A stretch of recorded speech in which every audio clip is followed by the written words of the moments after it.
होलिया में चोलिया फाड़ दे, भौजी होलिया में चोलिया फाड़ दे।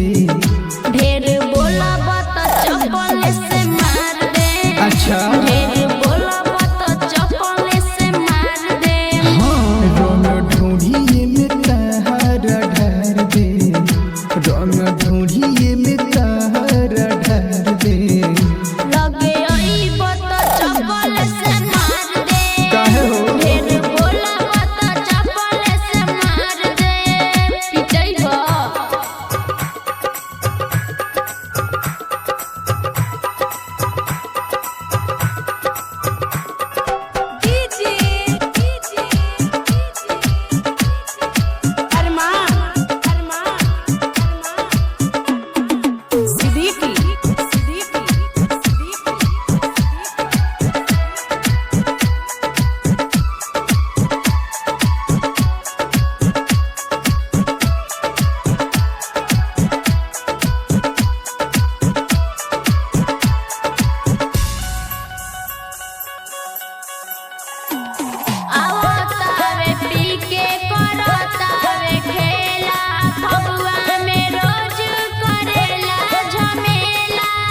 एकदम तंग करके रख देले बा।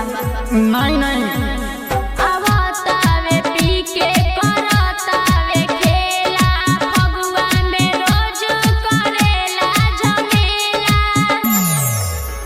ढेरा बोलब तो धके दुनु गार दे, ढेरा बोलब तो धके दुनु गार दे। लगे आई बात चप्पल से मार दे। काहे हो? लगे आई बात चप्पल से मार दे।